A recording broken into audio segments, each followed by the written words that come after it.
Oi, pessoal, tudo bem? Na aula de hoje, aula 2, a gente vai conhecer um pouquinho sobre a história da ergonomia. Bom, gente, alguns autores, o Iida, Correia, eles colocam que é possível supor que a ergonomia ela já exista como ciência desde a pré-história, né? Porque se conhece, se sabe que desde aquele momento o homem ele já começou a adaptar as pedras às suas necessidades, né? Considerando a sua anatomia, especialmente a da mão, para desenvolver equipamentos para que ele pudesse fazer um manuseio mais seguro, né? Esses preceitos, então, que vão reger a ergonomia, né, nos dias atuais, eles já podem ser considerados como existentes desde a pré-história, né?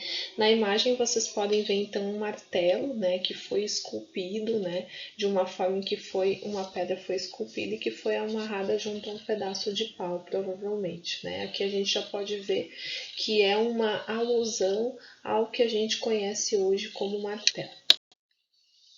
Depois, gente, na época renascentista, entre os séculos 14 e 17, a gente vai ter o início então dos estudos das questões antropométricas, de medidas e de dimensões, iniciando então com essa obra do Leonardo da Vinci, que ele foi então autor da figura do homem vitruviano, tá? Que é essa figura aqui é bastante conhecida, inclusive, né?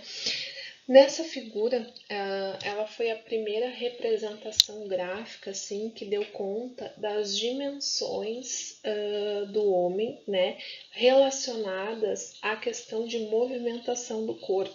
Né? Então aqui se estudou o homem parado e o homem realizando algumas movimentações com essas mesmas medidas. Por isso que se considera um marco tão importante para a ciência de ergonomia. Depois a gente vai ter na sequência esses dois estudiosos, né, que foram responsáveis pelos primeiros estudos na área da ciência do trabalho, né?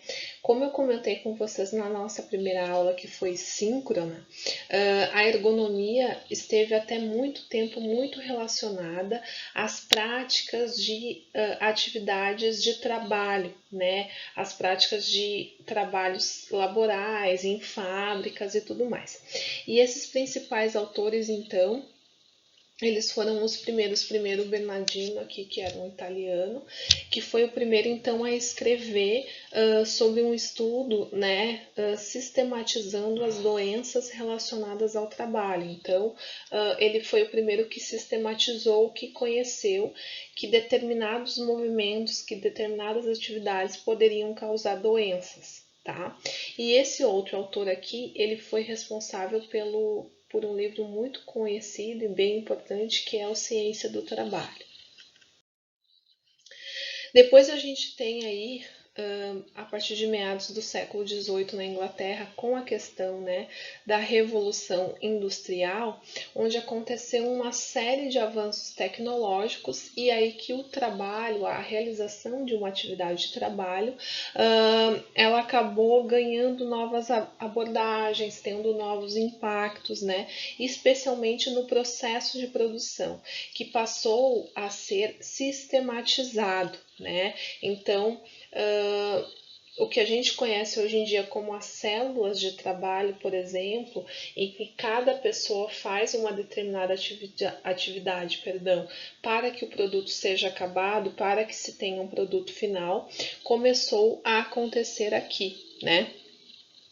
Além disso, com essa questão de organização das atividades, do regime de trabalho, de quantidade de horas e tudo mais, também começou a se pensar nas questões relacionadas também à higiene, à questão de proteção das pessoas contra excesso de ruídos, a questão da segurança também dos trabalhadores, tudo começou a ser pensado aqui durante a Revolução Industrial.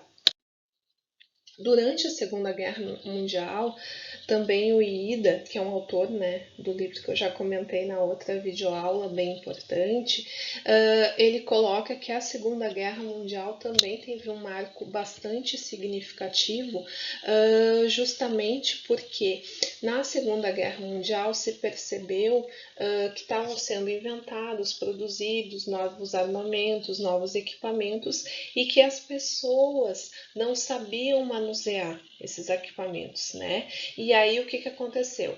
Essa ausência, né, do bom manuseio desses equipamentos favorecia, né, a chance, né, de algum soldado, algum humano errar, né, no manuseio desses equipamentos e também tornava a performance, né, o uso desses equipamentos mais pobre, né, facilitando então a questão dos erros. E aí então foi percebido que era preciso perceber o homem também, né? Entender quais eram as necessidades, os entendimentos e tudo mais, para que pudessem desenvolver equipamentos que o homem soubesse manusear, ou que minimamente ele deveria receber um treinamento antes, né? Aí então vocês vão ver na aula posterior que aqui começa uma das classificações da ergonomia, que é a questão de pensar no homem, né, para a qual vai se desenvolver um produto. Ainda na Segunda Guerra Mundial, como eu estava falando para vocês, se observou então que era necessário realizar algumas pesquisas, né, que dessem conta das possibilidades de interação entre as pessoas, os equipamentos e o ambiente que está ao redor delas, porque essa tríade, né, esses três elementos, eles não poderiam andar de forma descolada, né? Então, vários psicólogos e acadêmicos da área militar começaram a pesquisar isso, que essa tríade teria que ser um pouco mais coesa, né? Então, como eu tinha falado para vocês, em relação à questão da Revolução Industrial, tipo, a questão ergonômica iniciou lá com foco nas questões de trabalho, né? Mas gradualmente a ergonomia ela foi sendo reconhecida também como importante para outras áreas, né? De projetos também de produtos, que no momento estava a questão das armas, depois vieram os carros e também depois os computadores. Em 1911, o Taylor, que é um autor super reconhecido e renomado na área da administração, tá? Ele desenvolveu um livro chamado Princípios de Administração Científica, que é bem conhecido, bem importante para a área de administração, né? E aí ele propunha nesse livro melhores formas de executar determinados trabalhos e suas tarefas, né? Formas que iriam favorecer a performance das pessoas que estivessem executando isso, né? E aí ele observou que o aumento e a redução do tamanho e o peso de uma pá de carvão, por exemplo, estariam relacionadas à questão da performance do trabalho. Então, um exemplo, né, ao invés de um operário levar muito peso e levar mais tempo para levar esse peso de um ponto a outro, se ele diminuísse o peso, ele faria menos esforço e faria esse translado mais rapidamente. Com relação então à origem da ergonomia, a gente pode dizer que a ergonomia enquanto ciência, ela iniciou originalmente, oficialmente, no ano de 1949, né, quando esse engenheiro inglês, ele oficializou a primeira sociedade de ergonomia do mundo, né, a Ergonomic Research Society, que existe até hoje e que é super importante nas questões dos estudos ergonômicos, né? Aí aqui eu coloquei para vocês um link então da história dessa sociedade de pesquisa em ergonomia, que é bem importante, bem fundamental aí para as pesquisas desde então. Aqui eu coloquei também, pessoal, o link da Abergo, que é a Associação Brasileira de Ergonomia, que tem muito material interessante que vocês também podem facilmente acessar. Aqui as referências, então.